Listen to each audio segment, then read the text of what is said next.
We are the Soul Brothers. How you guys doing, Soul Squad? I salute you. We're back in it with a versus video. UA versus UA. The Drive 4. Tried and true. Very good shoe. New kid on the block. This shoe ain't even out yet. This is the Hovr Havoc Low. Yes. Let's put them toe to toe. See what shoe is more better. I mean, same price basically. No, I think this is actually cheaper. The Hovr Havoc Low is supposed to be $100. The Drive 4 is $115. Of course, it is on sale because it's pretty old. Are they going to continue the Drive line? Hopefully they do. You know, Clutch Fit Drive, the original was amazing. But anyways, so let's get it started right off with the Tracciones. Herringbone for both of the shoes, and Under Armour just no BS. Yeah.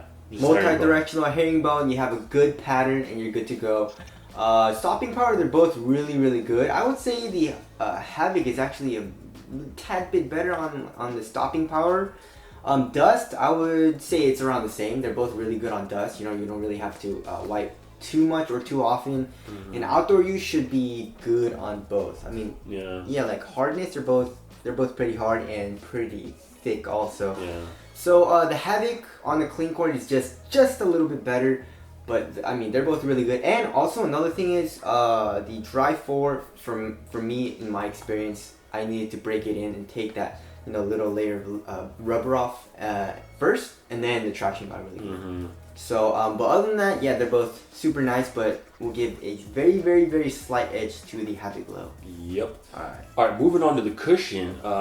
We have something that looks like Hovr here. Look at that.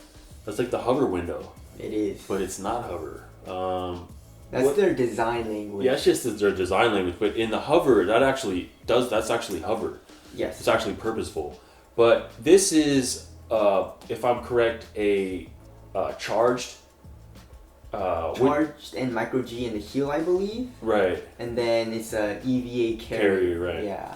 And it's real minimal, yes. But it's got decent impact protection. Super responsive, which is cool. You feel decently low to the ground.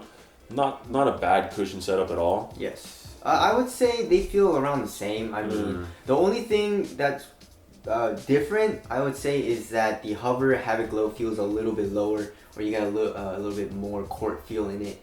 But other than that, response, they're both pretty responsive and pretty stiff. Impact protection is pretty good in both.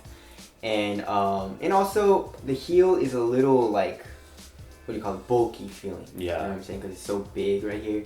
So I don't know. I would give it to the Havoc just a little bit, just because of that court feel, but they both feel very similar. Yeah, very close. And also, but another thing is, like, there's so many compression marks on my Drive 4. Yeah. But the Havoc is fine. So I mean, if you don't like compression marks, you know what I'm saying? So no biggie though. Yeah. Moving on to the upper / materials. I really like this material in the Clutch Fit or the Drive 4. Yes. It's not Clutch Fit. But what do they call this material? I believe it's they call it a mesh. Right. A mesh, but it feels like more of like a synthetic mesh. Yeah. It's kind of got a cool vibe. It's super strong, super supportive, and also pretty thin, which is nice, And then they got some little synthetic overlays. Nothing too fancy. External TPU heel counter in the heel, and then this kind of neoprene ankle collar is very nice as well. Yes. And this is almost it's about a half tongue, but it kind of feels like it's got a full tongue on it. Yep. You got a one booty upper on the Hovr Havocs, and you have a I'll call this like a textile type of material, right? Yeah. Very interesting. It looks kind of like Speedform though, right? Yeah. But they did overlay it heavily on the toe area, but it's nothing too crazy. I mean, it's actually soft and very thin, also very supportive. You have some synthetic panels on the lateral and medial side where it acts as a lace hole, so the laces go through it. What materials feel nicer? I would say I'll give it around the same. I mean, they both feel like pretty damn nice. They get the job done. Very thin. Very soft, also conforms to your foot really well. So I give it a tie. Yeah, it's tied up. Yeah. All right, moving on to fit. True to size for the Drive 4. Yep. And it runs a little long for the Havoc. So, but other than that, it fits around the same. Yeah, I like the one booty upper vibe in the Havoc. Yeah. And it being a low is kind of nice too. It doesn't feel like so much on your foot. but they both fit really good, you know. So Yeah, there's really no dead space or Yeah. anything. Width-wise, I would say it's around normal width for both of them. I would actually say it's actually the same width yeah, for both of the shoes. So fit is very, very good for those for both of the shoes. Support and lockdown also very, very good. If you need a little bit of ankle protection or you want a little bit of something on your ankle, then of course the Dry4 is the way to go. But we had no issues with the Havocs. Because it's like super low to the ground, very stable, and didn't have any lateral stability issues or anything. yeah. But if you really do want some ankle action, that'll kind of simulate a little bit of an ankle brace. I mean, don't get me wrong, it's not an ankle brace, but this is very, very supportive of the ankle. Yes. One of the most supportive shoes out for your ankle. Yeah, there's no other shoe like this, No. right? As high as the Dry4, Yeah. but anyway, so I guess like just because the ankle, if you like that, we'll give it to the Dry4 just a little bit, but Yeah. they're both super supportive and very, very good lockdown. No heel slippage or anything. So so there's that. Moving on to weight, I feel like the Dry4 is gonna be a little heavy, right? Yeah. We'll see. Well, it's a high, so you'd think so, but even aside from that, 11.29 for the Havoc, and for the Dry4 it's going like 12.3. Well, 1 ounce. 1 ounce. yeah, it's Not not, a that lot. big of a deal. It's not a lot. It makes, Yeah. you would think so, obviously because there's a little bit more material there. What- I'm feeling if this was a low, if we did the low, it'd be almost just as light, if not lighter. Yeah, if not, I feel like it'll be a little Yeah. bit lighter. But what feels lighter on foot, I would say the Havocs, just Yeah. because of this ankle area. Ankle area is pretty puffy. Yeah. But of course, that's what you need for ankle protection and ankle support. But other than that, they're both very responsive shoes. Yeah. But also, yeah, in the toe area, it doesn't feel puffy at all. It's just only the ankle for the Dry4. Yeah. So now moving on to ventilation. Yeah, I would say the Havoc is a little bit better just because you have so much on your ankle right there. Yeah, You know. of course.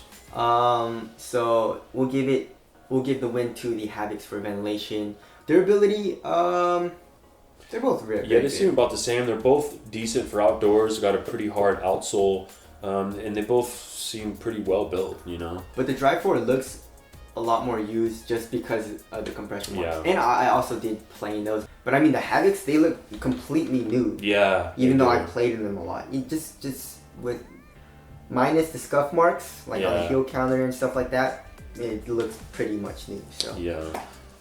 aesthetics, yeah, Havoc. I'm gonna go Drive 4. What? Really? I really like the Drive 4s. Yeah, I like those, but no, Eh, these are sick, dude. I like them, but I just Yeah. like the Drive 4s a little better. I see. And that colorway might be fooling me too. I'm a sucker for a blackout. Yeah. But I don't know. I like all the other colorways too. But let us know what you guys think looks better in the comments section below. I guess wrapping it up, there is a $15 price discrepancy here. Yeah. Not that you can get these yet. Maybe by the time you're watching this video, you can get them. But we're not exactly positive on the price as well. But they're both pretty close to being budget Yes. model shoes. Yes. Um, What performs better? I would choose the Havocs. I would choose the Havocs, just because it's a low. Yeah. You know, like I like the low feeling. I don't really like the high feeling as much. But if you like that, because like performance-wise, they both perform basically the same. Fit is very similar. Materials are very, very thin and very supportive.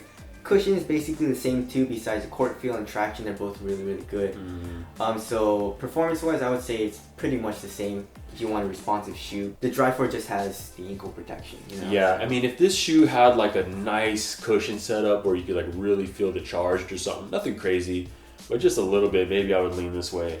But this shoe is a nice little, the Havoc is a nice little minimal, very responsive, light on your feet shoe, you know? Yeah, exactly. Which is cool. So shout out to Under Armour for like freaking, making a dope performer and just putting everything well together. It doesn't look like the most expensive, or it is not the most expensive shoe, but they just put everything together very well. So anyways, that's it. That's the versus video. Thank you guys for watching. We'll see you guys next one. Later. Peace.